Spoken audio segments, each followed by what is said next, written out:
Okay, so here's a learning opportunity for me to share with you. If you notice in my painting, um, after we broke from the last video, I noticed that this leaf was in the wrong place. So that is this one here that's coming from behind the flower. So what I've done is I've not worried about this, and I have just painted another leaf coming over here. This area is going to be sunflower. So once it's dry, that's fine. You can just go over it. So that's an opportunity for you to just remember that when you're making your painting, is that if you think you've made a mistake, sometimes you can actually just move forward and paint over it. I've also changed the direction of this flipped leaf. I'm not going to worry about it. It just happens to go the other way. So this is what happens when we make a painting. They'll never look the same twice. Okay, so carrying on, let's take a look at how we're going to deal with our yellows. So I like to put some white in my yellow because yellow is a very transparent color and it really doesn't show well unless you put a little bit of white with it. So mix some white with your yellow. Try not to grab that blue, because if you do, you might get a green tone. So you've got some white in the yellow there. I've also got my full pile of yellow. I've got my yellow ochre, and I've got a little bit of orange. So all of these colors, and my burnt sienna, which is just a reddy brown. I've got all these colors at the ready so that when I go into painting my sunflowers, I'm going to be able to grab all those colors.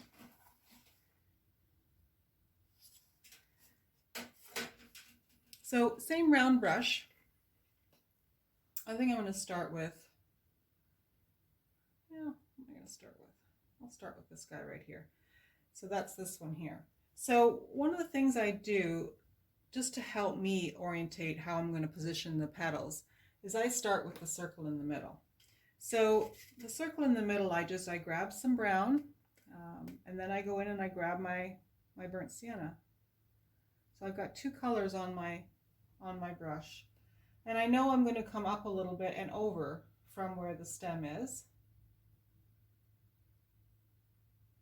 and I'm just gonna, I can't even see my brown, so I'm going to go back to my brown and I'm just sketching a circle. It doesn't have to be perfect. That's one place for a, what do you call it, middle of the sunflower. We know there's one going down here, and it's coming off the canvas, so we only want a half circle down here. These are sketches. This is not the finished product. Same thing again with the next one, which we're going to position right about here. Grab some more paint. And then 3, this one's up over here, roughly. Again, if we have to make adjustments to our leaves later, we can do that. And then this one's going to cover up some of my mistake. So we're going to go right in about here. So then what I do is while my paintbrush is wet, I just kind of grab some of my orange and I just come back in here and do a little bit in the middle. That just gives my eye a reference point for how big that is. And it does make a difference when you're putting the petals on. We're going to play with these middles a bit more, but that just gives my eye something to go with.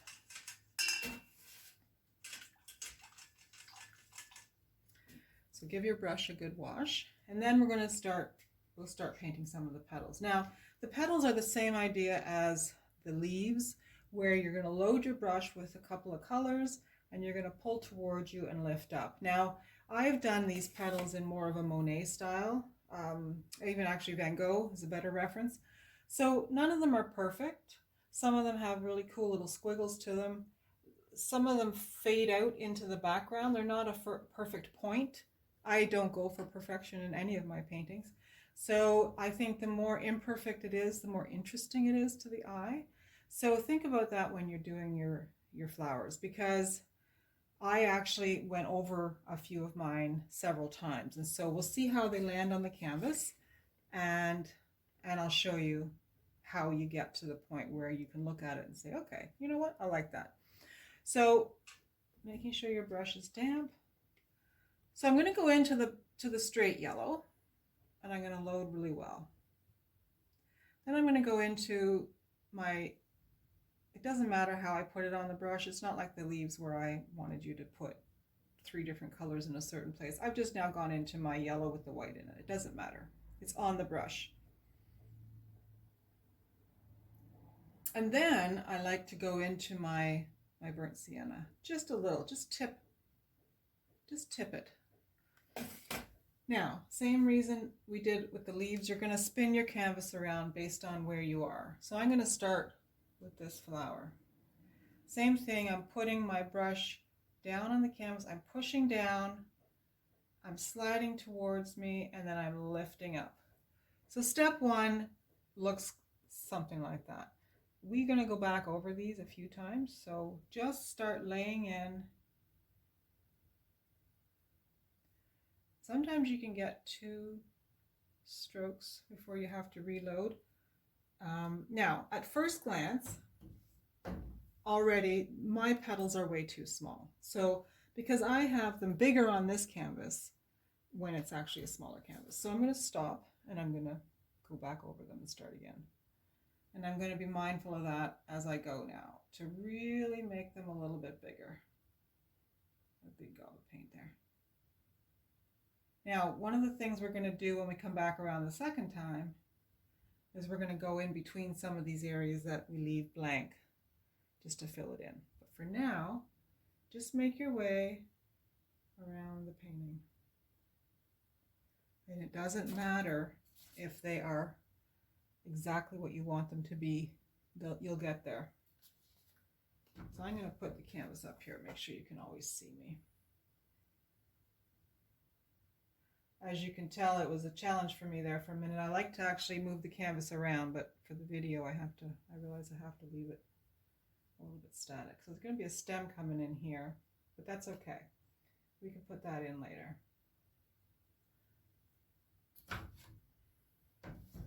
I can actually paint these on now for the most part without flipping it around, but that's because I've been doing this for many years. So see how I've run out of paint there. So obviously it's better to go back in and reload. And I don't like the way that petal looks, but I don't care right now because I know I'm going to go back over it. There. So petal number 1 has been sketched in. Now you can see a big difference between what that looks like and what that looks like, and that's because I've worked on top of that painting or that flower several times. So let's tackle this one on the bottom now.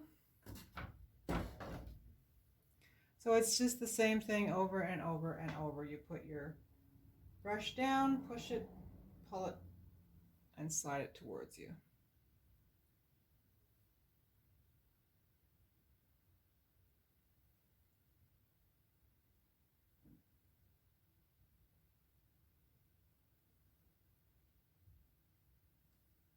We're not going for uniform color or shape. And this is going to fall off the side of the canvas. This one will be a little trickier, but let's see if we can get, there we go. So we got the illusion of a petal on the edge there. Okay, so it's starting to take some shape. We've got another interesting little partial flower happening over here. I'm going to do that one this way around because my brain will not allow me to figure out which direction that's going upside down. I don't know if any of you are like that, but I struggle with that. So I have to actually see what I'm doing. So I'm going to just, so the opposite then, I'm going to put the brush on the canvas and pull up. That's an advanced technique, so you may not want to play with that one. So what's happening here? On this painting, I've got it kind of coming around, partially around the stem. So this one's probably going to overlap this one, which is fine, which is different than my other painting, but that's okay. this one has another little mark just in here. There. So that's good for that one. I'm going to give my brush a clean.